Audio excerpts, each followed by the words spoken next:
Yeah, she was just so refined. When do we officially start? Yeah? Okay. Keep it on time or we'll never get through all this. Hello, my name is Brent Waggoner, and I'm an herbalist. I live up in Bonners Ferry, and I'm amazed at what God has put in herbs. And not only herbs, we're learning things about mushrooms. We're learning things about the essential oils that come from plants. I haven't got real deeply into essential oils. I respect those that have and understand it. I've been working with mostly the Western herbs, and I'm amazed at what God can do with His plants that He's made. And if you, so you guys are here to know how to pull teeth, right? It's too late. No? Suture, yeah. Salve making. If you came for salve making, you're in the right place.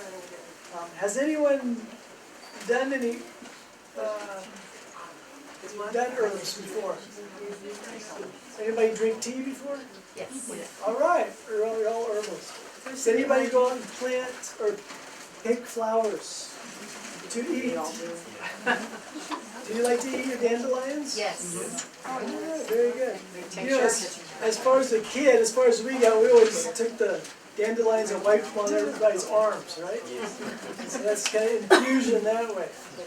But I've been learning many things about it, and all I know, the more I know I don't know. Does that make sense? Yes. Yeah. God is so awesome how He has created. You know, you look at man-made things under a microscope, it's simple. It runs out of complexity, and it's very plain, but when you dive into what God has made, it just keeps going. The deeper you go, the smaller the electron goes, microscope or whatever. It's just, there's more design. Everything has design. And you can't go wrong. So, because I am such a harebrained wit, or whatever I am, can we have a word of prayer? That wouldn't offend anybody, would it? No. All right. Father, I need you. I need you to help me to speak clearly. I need you, Father, to give me words to say. And I ask that you would bless each one here in a special way. Thank you, Father, for we ask in my Son's name. Amen. All right. Can I start with an apology? Look, my life is crazy. I did a program Thursday night, and I don't have enough handouts for everybody. I'm sorry. Is anybody friends with anybody else in here? Can you share and then get copies? Or give me your email. If we can collect email addresses, I can send you digitally. These things digitally is so easy, but I do have it in paper form, but not one for everybody. I'm so sorry. My life is compounded with many things. Don't bother me. You are so confused. He's a good friend here. All right. So I have two things, and not enough for everybody. I'm going to describe it to you. It starts out with Dr. Christopher's burn paste. Excellent burn paste using comfrey, vitamin E oil, or wheat germ oil, and comfrey. Did I say that right? Yes. Comfrey. And honey and wheat germ oil. Okay. Those three things, you mix it together until it's like a Pido consistency. Or like if you have it in a spoon and you turn it upside down, it slowly elongates out of that spoon, but it hangs on. That's when you have the right consistency. You can put this burn paste on, and you leave it in place. And then you just put new on top of the old, and the body takes it in.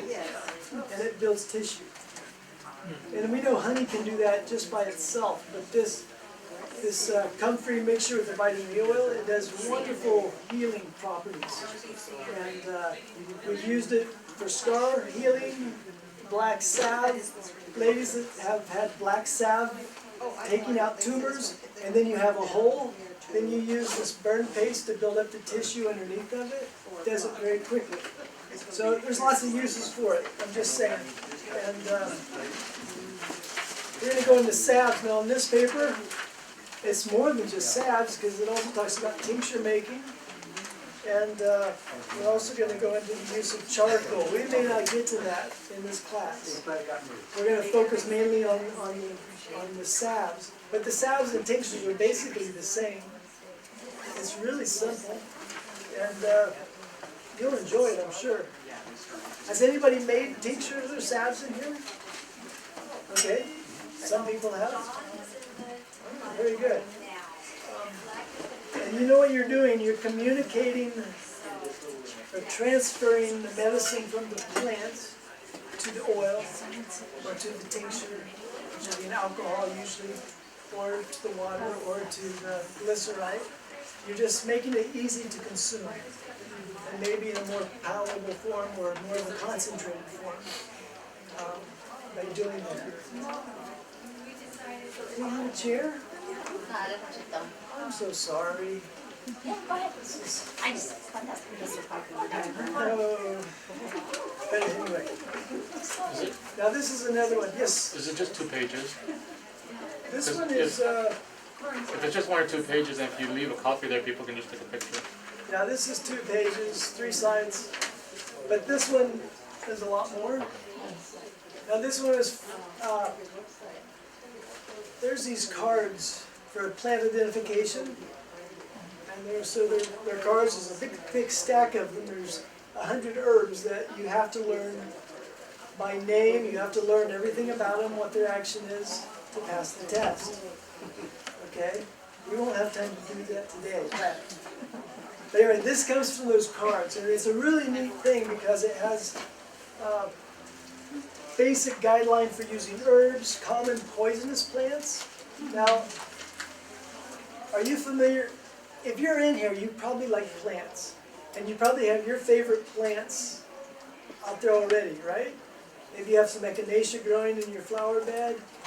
Maybe you have some dandelions or some plantain out by your driveway. Comfrey? Yeah, you've got comfrey growing.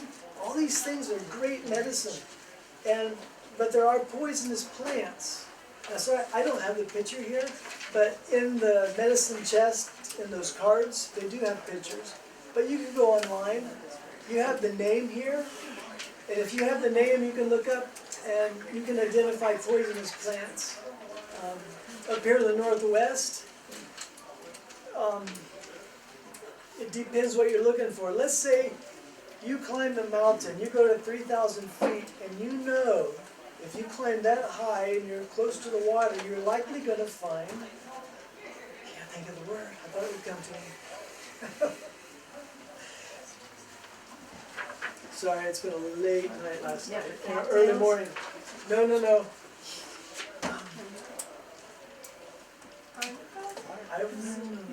I'll think of it. But anyway, it's great for the lungs. And it looks like parsley. It looks like, those are good too, but they're not it. It looks like a parsley leaf, but it has an umbel flower on it. Okay? And what you do, you can use the plant, but if you dig up the roots and you dry the roots, after you dry them, the smell is just out of this world. And it's great to make, it's great to make it, that doesn't grow here. But you can make a tincture with it, or a tea with it, and it's very good. I think I'm sorry, but it grows between 3,000 and 5,000, no ma'am. But I'm just going to, anyway, planting suggestions, types of herbs, where to gather, when to gather, methods for drying. So they're just some basics that will be handed to you for your use. Ointments and salves, using wild foods, using it for your mouth, cleaning your teeth, seasoning, and this is probably the most important thing. If you're going to be reading books that herbal people write, they use medical terms. They use terms that are definitions for medical actions of herbs. And what in the world? Well, this is a nice list of those actions. So if you're looking for an action from an herb to do a certain thing, stop diarrhea, or make hair grow on your chest, I don't know. There's names for it that tell you what to do. And so you would look for those herbs that have that action, and you would mix them together. Now, let's say you're wanting to build up an immune system. You want an immune system herb that is going to address several things.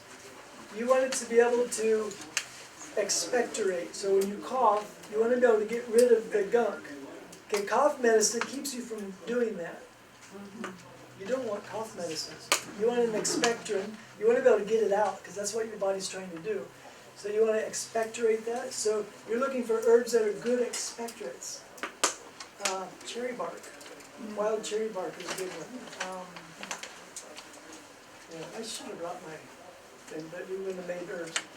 So, that's all right. Anyway, so there's actions. So you're wanting to cough out the junk, but you're also wanting something to soothe your itchy throat. You don't want an itchy throat all the time, so you're going to want herbs that will help calm that. Maybe myrrh, maybe comfrey is good. And comfrey is also very good for expectorating, for bringing phlegm out and things like that. I don't have it right before me. My mind goes blank in front of people. There, you'll see those in here. There's also first aid things that you can do for sprains and burns and infection, shock, bleeding, injuries. And there's an advertisement for those cards, so if you would like to get those cards, and I'll show them to you, the information is in here, the IBM. So if you want to go out and identify herbs, it's a good one. All right, so I don't know how you guys want to do this, how to divide this out. I've got 9 of these, and I've got 20 or 19 of those or something. 19? I'm sorry, it's not enough. Okay, One one says per you family? But take them, Okay. take them and I'll take pictures. we'll get through this. Anybody else got But it? if your email is on the paper, I will send it to you, so you get a digital copy. Yes, I'm sitting around and, Excuse me. You think we can hold this room hostage? Just hold them off, say, you can't come in. Only if you open them the door. okay. All right. Now, knowledge is power.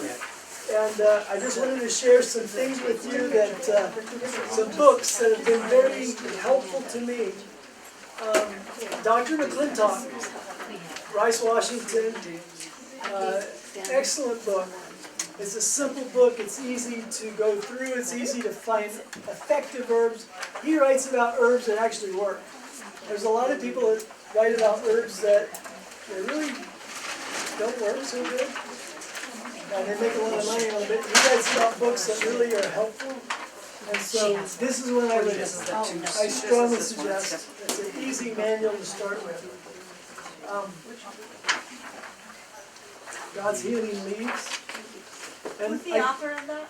Dr. Robert McClintock. No, Robert McClintock. Yeah. Okay, charcoal is not an herb technically, but it does come from a tree, generally. And Excuse me, are they Yes. more the single one, that's the one you're going to? That's That's the all one I you're got. going, he's going to, he'll send it to you via Yeah. email, so if you put your charcoal is so healing. Charcoal absorbs poisons and toxins. I can't say enough about it. And John Disley wrote this book, and he did a good job. He owns Charcoal House, go online, Charcoal House, and it's his business, him and his wife. And but anyway, or charcoalremedies.com. He does both. And excellent book for healing and taking care of problems.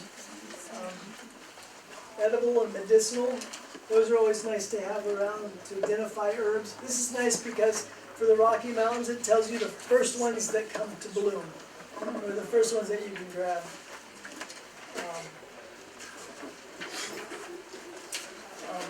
Yeah, James Green, herbalist. He's an old hippie, but he shows you how to make things. He's got a lot of detail. He's a very smart man. A lot of detail in here. So this is a good book to look at. He uses a lot of herbs that I haven't really been familiar with, but nonetheless they're good works. I took this in my school, so I'm very familiar with it. Deborah St. Clair, Very good. and she shows you how to. She has pictures in it, and she has simple instructions and recipes and formulas on how to make your tinctures, how to make your salves, how to make whatever. I mean, she makes stuff that I've never made before. But Thank you. anyway, very good book. I highly recommend it. What was the name of the author? Deborah St. Clair. Thank you. Yeah, she's a master herbalist. Most of these people are master herbalists. This is kind of the government PDR for herbs, herbal medicine. Actually, it's very good. It's worth your expenditure if you want to study deeply. It's good. And maybe to find interactions with drugs that you don't want to happen if people are taking drugs and you're wanting to help somebody with some herbs. There may be some confusion or problem between those herbs and drugs, and this would help you. Can you still get that book? Pardon? Can you still get that book? Yeah, online, sure. Glenn. This is one, Dr. John Christopher. Excellent. This is a herb syllabus, and there's the other one that's called the, I forgot it, it's a big fat one too. But so much information. Christopher is an old time, he was in the 50s, 40s, 50s, 60s, 70s. He did pass away in the 80s, he fell and hit his head on some ice and passed away, but this is old time herbalism, American herbalism, and or Western herbalism, and these things work. And there's if you've got a weed that has this, I say a weed, if you have an herb that does this medical action, but you can't find it because you're somewhere else, you can find in the other book of his, you can find other herbs that have the same medical actions. And so it's easy to get help. Sharon Marie Tigner, she's a naturopath, very good book. She's got recipes in here and formulas that she comes up with and she shares them with you. And yeah, it's good. Recommended. Dr. Mom, Sandra Sinclair, or Sandra Ellis. Again, a good book. She's a mother, and she became a master herbalist. And your kids, or your neighbor's kids have problems, you take care of them. And this is A through Z type of thing. Problem, you can find what she does. And she definitely follows Dr. Christopher. Okay, you have Stephen Herod Booner. Most excellent medical research I've ever read. He goes to China and actually India, where they're actually studying herbs better than we are, and puts them together for their different actions and virals. Very helpful book during COVID. Very helpful book. The herbs that he brings out in here. So, and I understand that somebody told me he passed away. I didn't know that. But very good book. These are those cards that some people will get that paper that advertises. So you have pictures of herbs, 2 pictures each. And by the way, if anybody needs some burdock, I've got seeds I'll give you today. What a deal, huh? But anyway, so it tells the medical actions and it tells how they grow, the description, and edible and medicinal. Who's the publisher on that?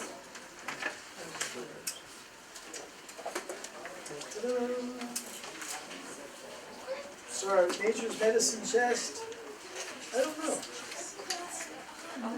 LM Publications. LM Publications. Yeah. So I just wanted to show you those. They've been very good for me. I know there's 1,000 other good books out there, but these I recommend to you that of all the books I've read, these are my favorite, and you can never have enough. My wife will attest to that. She says, throw these away. No, no. Okay, moving on.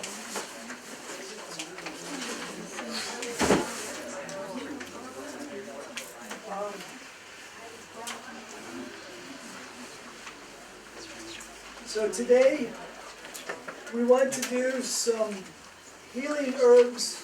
If you get a bruise, if you get a cut, what would you use? Just interested, what would you use with your experience?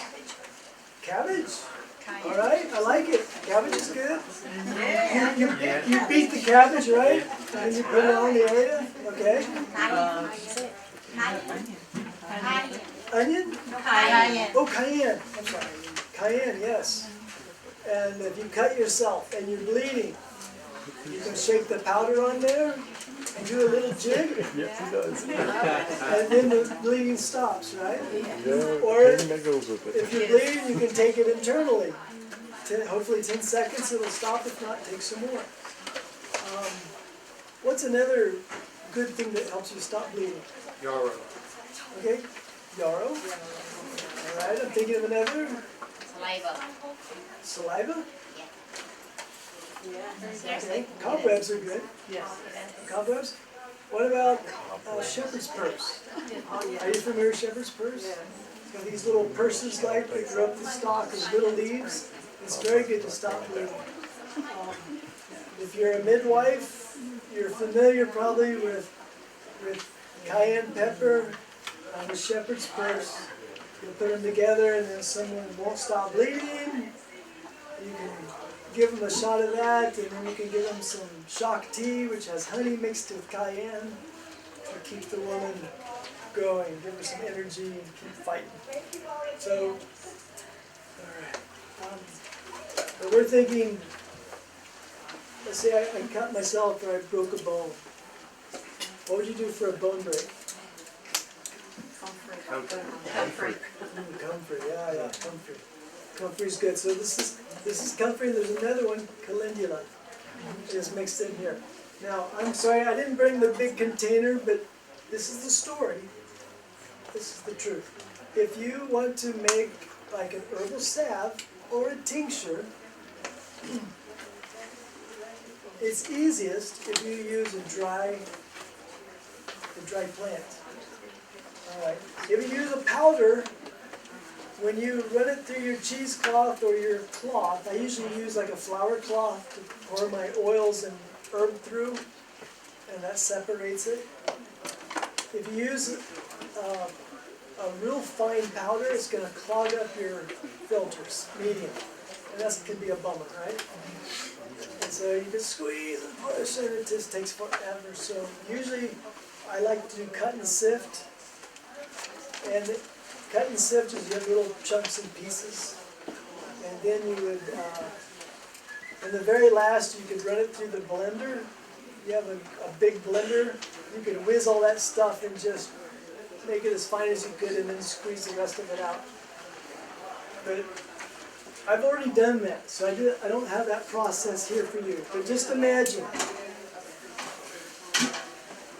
We have that, right?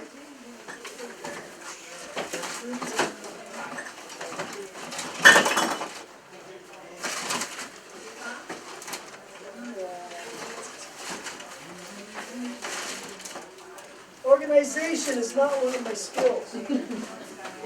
I've been moving too much here.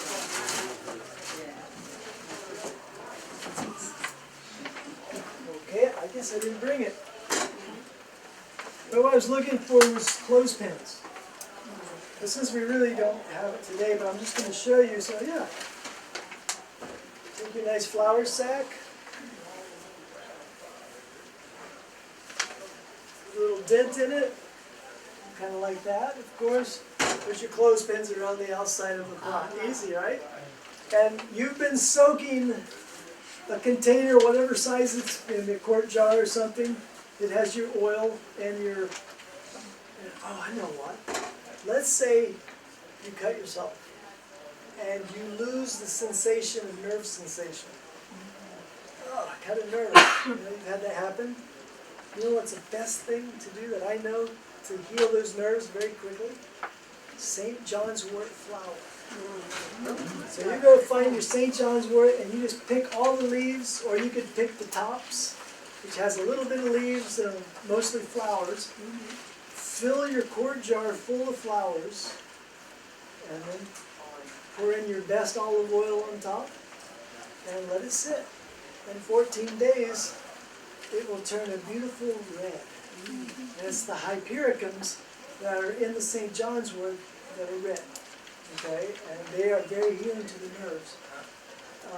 Also, you know, St. John's wort is great for your mood swings, so for depression.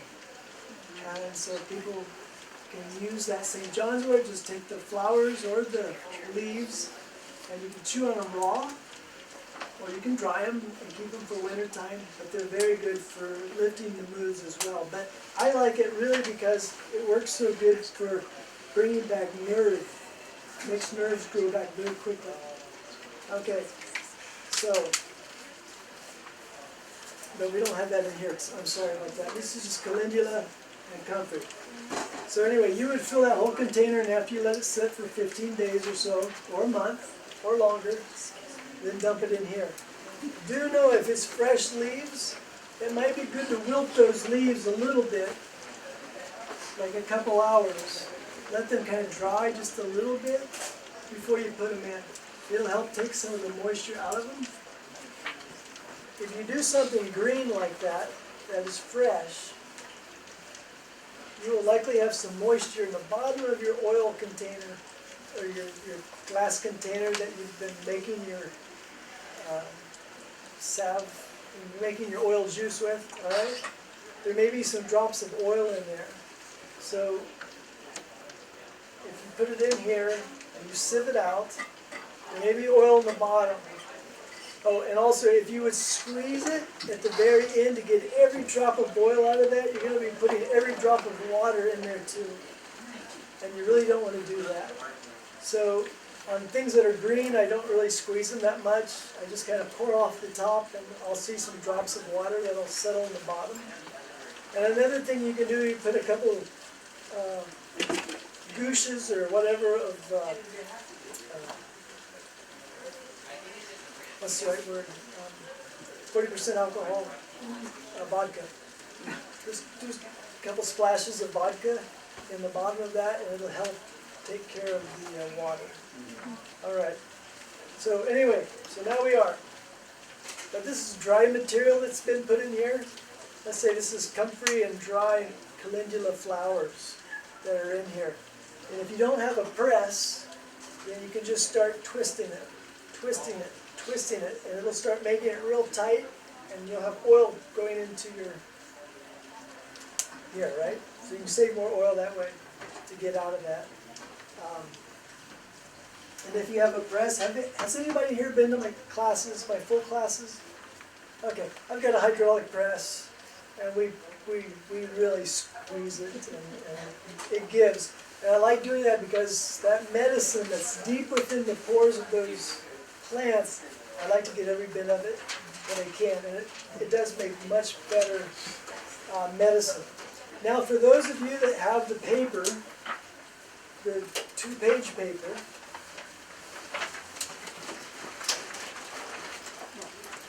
on salve making, we're going to kind of cover that a little bit.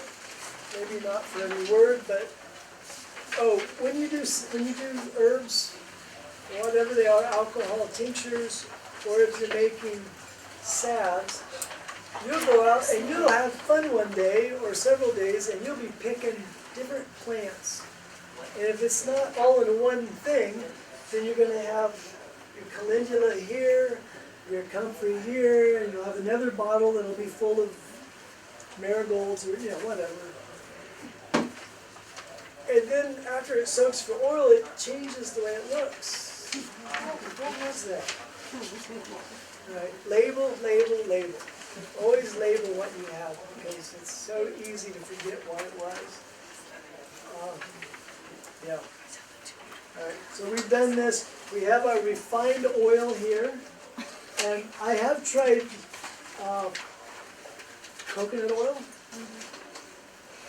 It works nice. It's nice to the skin. It feels nice. It's not as heavy as olive oil is, but it goes rancid on me.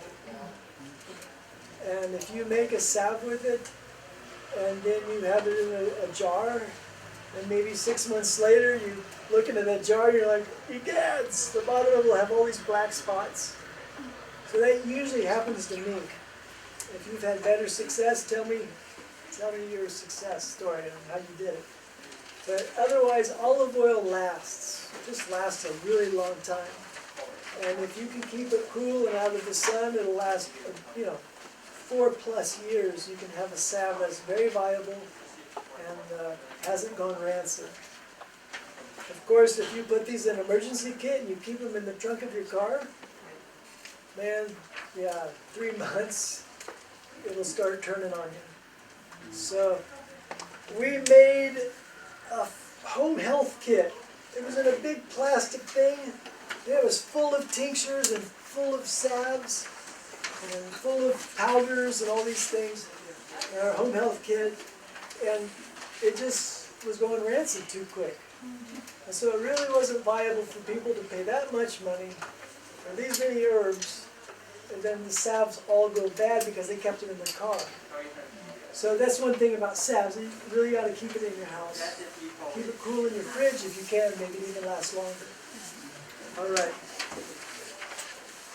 So before I go any farther, are there any questions on salve making or tincture? I know we're not really doing tinctures these days, we're doing salves, but do you have questions? What grade of olive oil do you use? Get the best you can get. So extra virgin? Yeah, extra virgin.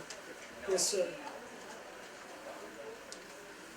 Yeah, hand up? I scratched my face. Oh, okay. Okay.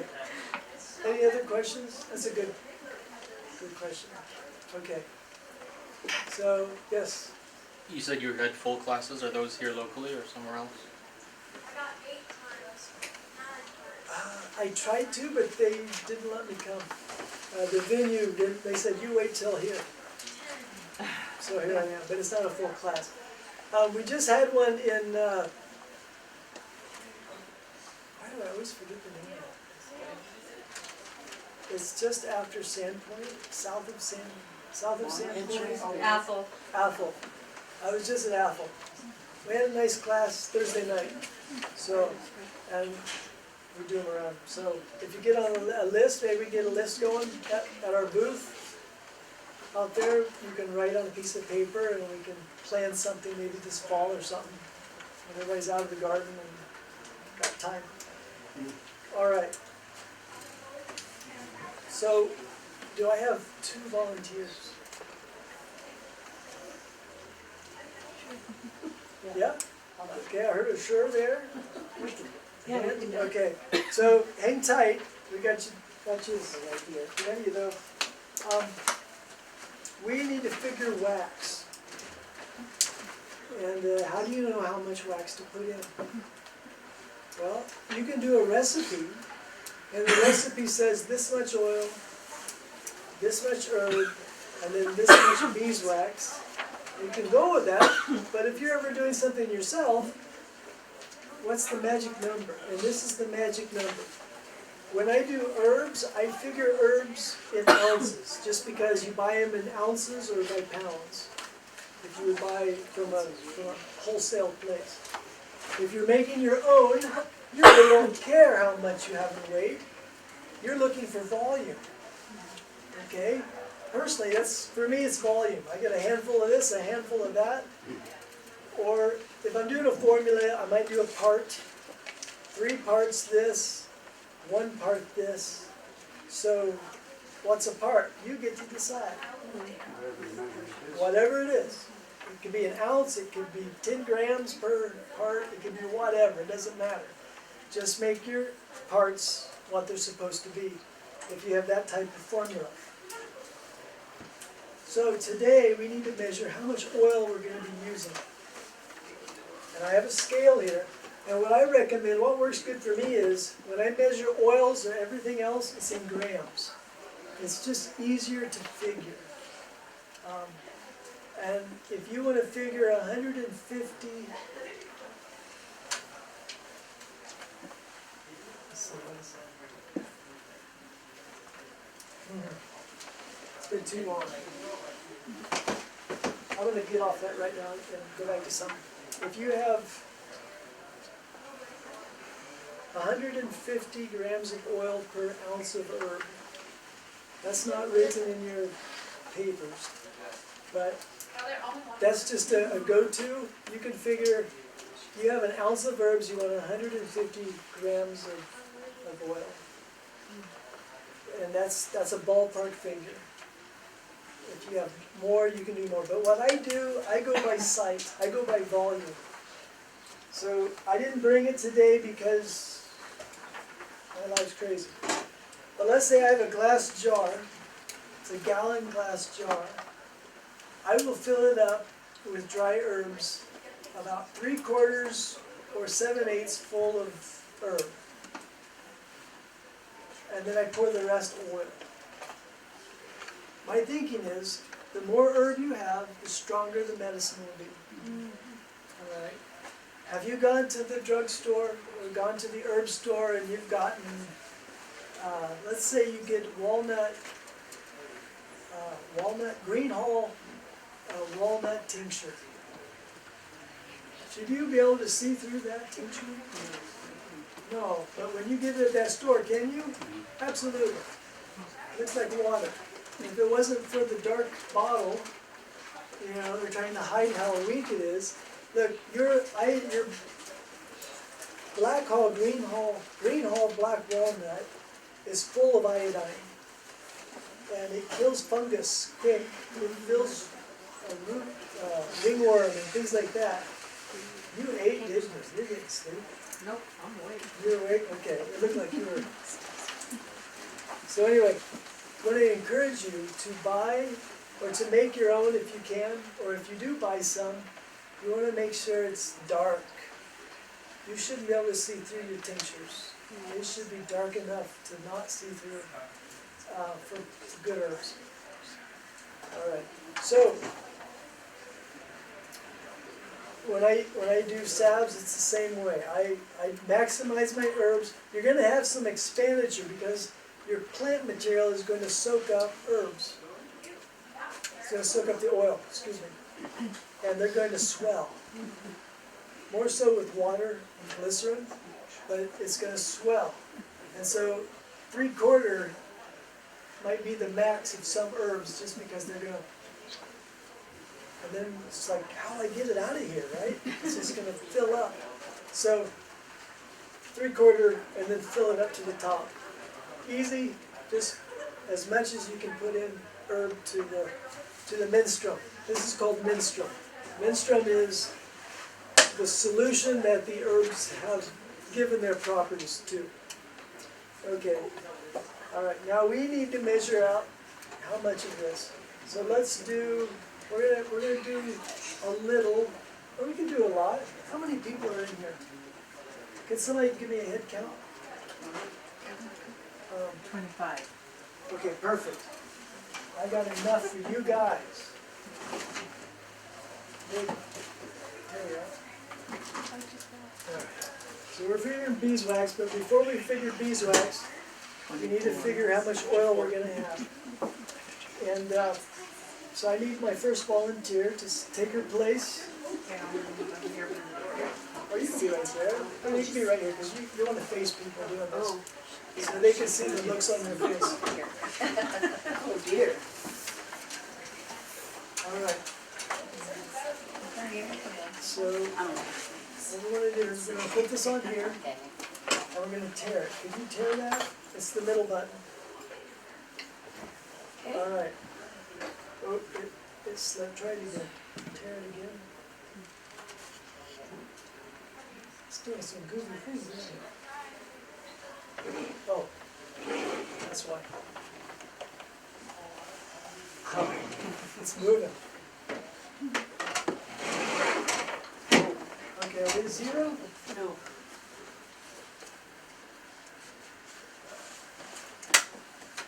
My scale is acting goofy. Yeah, may not be as flat.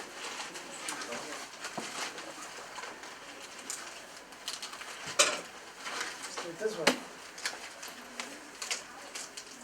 Okay, could you please put in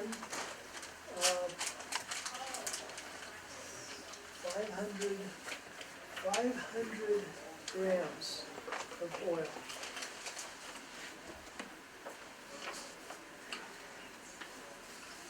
Anticipation. All right, And it's supposed to, you want to go to 500. that's a lot. All right. Are you gonna, who's the volunteer for here? Here, Go ahead. she is. All right, we're gonna have you do the same thing. Okay. All right. All right, we're gonna put this over there. Put that on your, there, all right. So then we use this again. All right, can you please give us 500?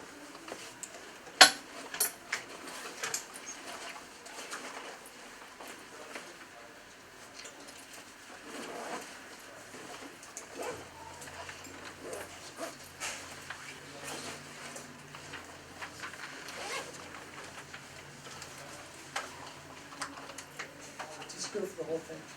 Go ahead and put it all in. That's all right. All right. Okay, who has a calculator? Got your cell phone?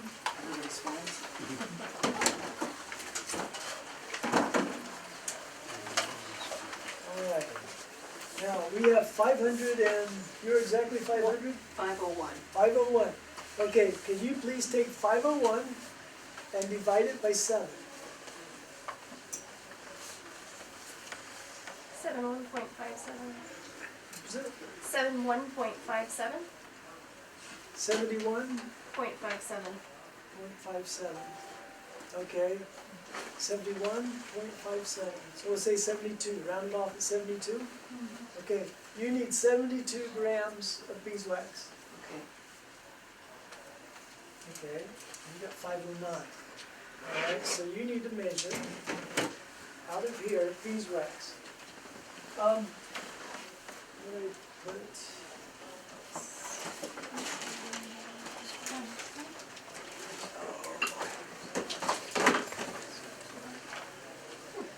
Where would you get the beeswax from, sir? Just go online.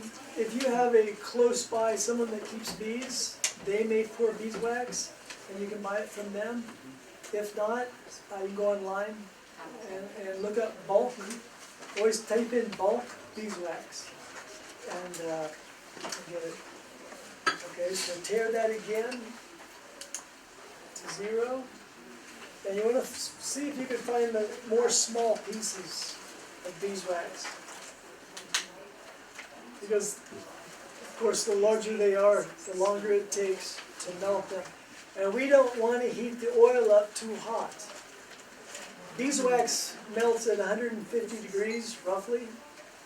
So you have to get up to 150 to do this. Now, there's other ways. Deborah St. Clair in her book will show you that you would heat up your oil separately, and you heat your beeswax in a double boiler to get it hot enough, and then you pour them in together. You can do that, but it's not worth my time. So I just heat up the oil to do this. You see, just the break. Good luck. Beeswax is pretty tough. I want to show you something. If you've ever cut beeswax, it's very difficult to cut beeswax. It's slow, and you're just working your way through, and your hands are sore. What I found the best way is I put it in the freezer. I freeze the beeswax, and then wherever it is, I have a hammer, and I just smack. I put it on the floor or wherever, and I just smack it, and it'll break like glass into shards, into nice little pieces. That's the way you do it. If you really want to make it done and get it done fast. So that's how these little bits and pieces came about. You freeze it and you smack it. And of course, if it's in a plastic bag, you'll destroy the plastic bag, which these have holes in them. So we use a piece of flannel, pillowcase, and we just whip it in that. And it breaks it in lots of little pieces. Okay, 72. Okay, I just saw 74 before it Oh, you turned did? off. So you're good. Oh, You're a little bit over, but it'll be nice and Okay. good. Okay, so you're ready now. So go ahead and pour that in.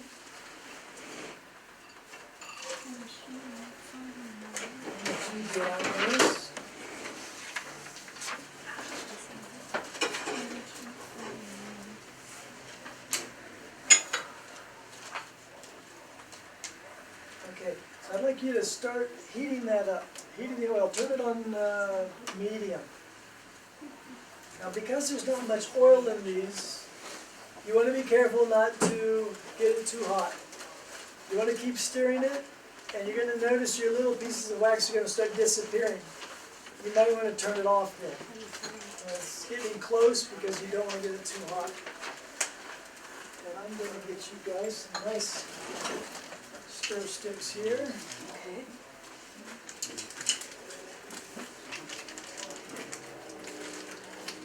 Brent, what happens to the salve if you get the oil too hot? Yeah, you could scorch it. Okay, you could scorch the oil, or you could hurt some of your, just the good things that are in that oil that can be damaged by the heat. Yeah, That's 73 grams. is that what you're looking for? About that, yeah, because I was 509. Okay. There's like a nice one. All right, so go ahead and put that in there, and you just got the big ones. Yeah. Stick all the little ones. That's true. That wasn't much. Oops. Keep it in the bag. What do you want to turn it on to? Medium. Just keep stirring it just nicely so it doesn't scorch.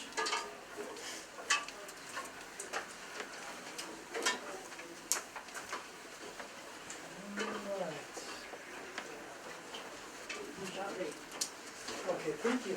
As you can see, this is really easy. It's just going through a method. Anybody can make salve.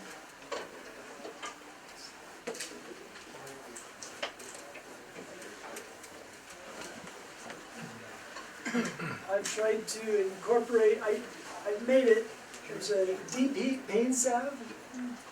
We use lots of cayenne pepper and wintergreen. What? 5 minutes. Left? Uh-huh. Get out of here. We're just starting. It's 3:51. You guys didn't tell me. Anyway.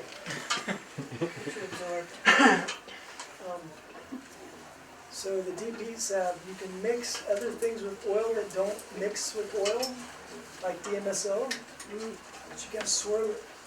As it hardens up, you just have to keep moving all the time, and it'll incorporate it into it.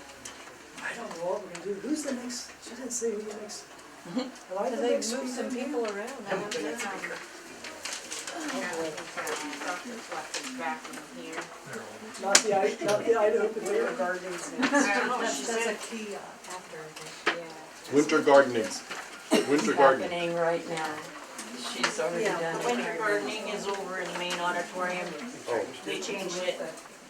She made that announcement when we were switching to this class, that you're here and Dawn is over there. Okay.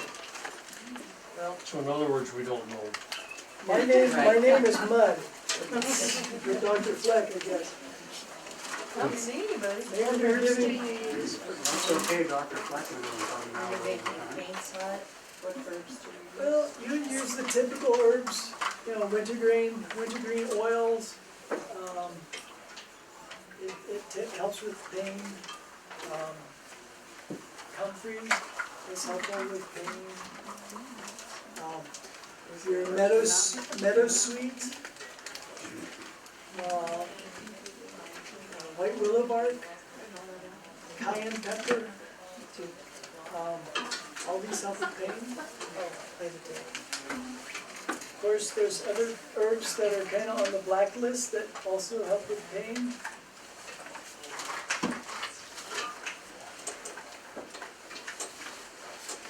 They'll never invite me back here again, you know that? You took an hour and a half, you knew it was only 50 minutes.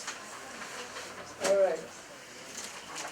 So, I need to tell you this, Mine's gonna take forever. it's gonna take a while. Yep. I'm gonna turn it up a little bit.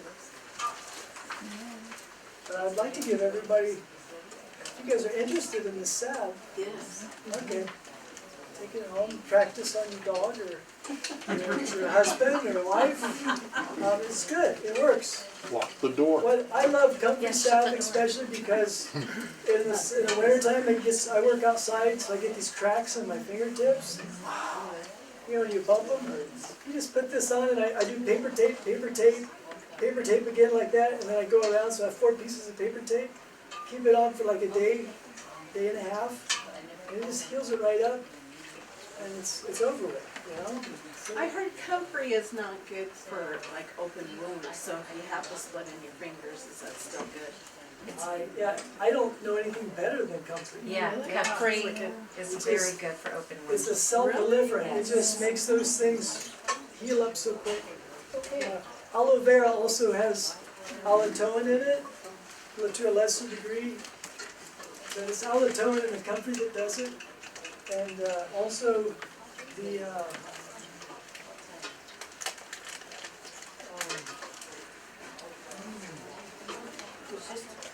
Just a tiny bit. just a tiny bit left, yeah. Got that good stirring. How are you doing? It's getting there. One small piece is small. The big one. All right. So anyway, I don't know if you were hoping to learn anything that you learned today. I don't know if this is even. Processing? Okay, processing. Yeah. So, are there questions now that maybe you have before they run us out of here? Yes. I just was wondering, you put into this the herbs that you soaked in oil already. Right. Okay. Yeah, and I just kind of showed you a mock how I would filter those out, put oil in, and then what drops into the bottom, and then you can squeeze the rest. 3 days later? Or you cook it a little Usually bit? 12 hours. 12 hours. It depends what it is. Okay. If it's Until it usually turns dark but doesn't molt? maybe just overnight, 8 hours. 8 hours and everything will drop, and then maybe there's still some things that can be squeezed out. I'm gonna lock them down. Okay, so go ahead and turn it off. You don't want to. Almost gone. All right. It's 95% gone. Okay. Now, you need to use her pan because that pan doesn't pour very good. But this is the perfect pouring pan. So we're going to turn you off and we're going to let you go on pouring. Okay. So you're gonna take that. He's Look out of this here. could be dangerous. So you're gonna take this and you're gonna pour it, each one. Oh my. And you're gonna keep that off the floor, all right? Very important to keep it off the floor. We'll make this little thing here, kind of catch it. But usually this pan doesn't drop any. Hey, I'm sorry, people did it to me, I'm gonna do it to them. We'll be quick. Go. How much am I supposed to pour in? Fill it up. Fill it up? Fill it up. Put as much in it as you would like to get if you had to buy something. Ah, yeah. Now you gotta fill it up. Should do that Fill herbs it up. later. Oh, we already had the herb in here. Yeah. I'm just keeping it under. When we cranked it up, Did you put, parts in our spring and calendula, flowers and so I don't remember.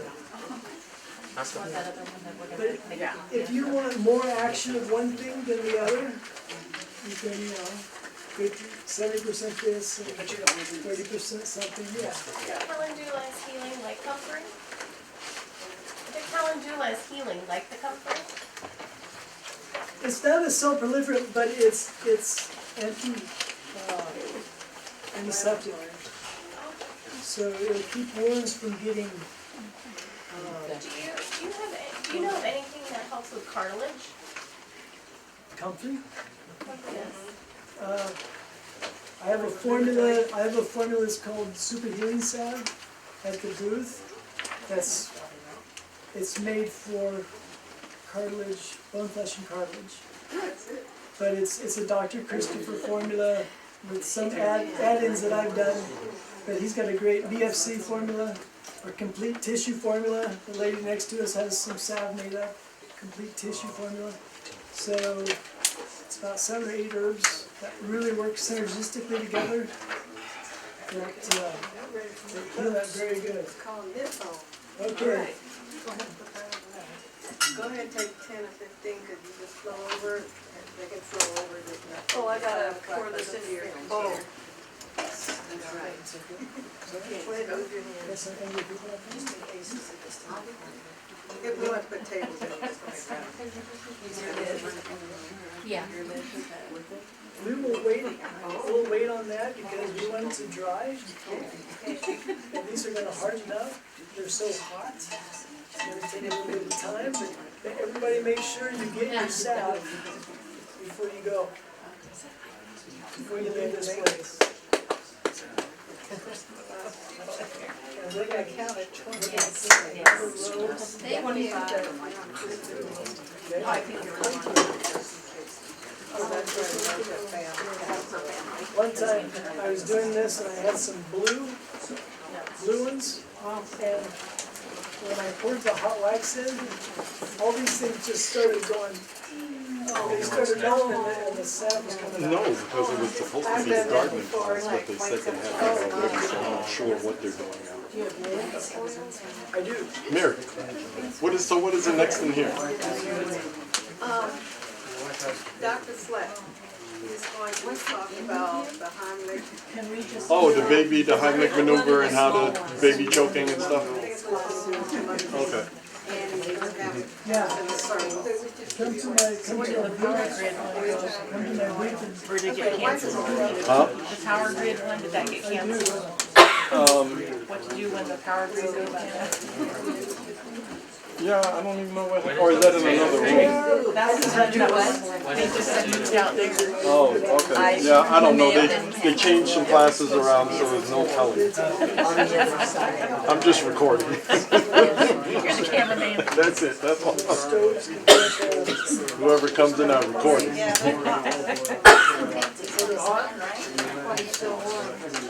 Oh, you can go ahead.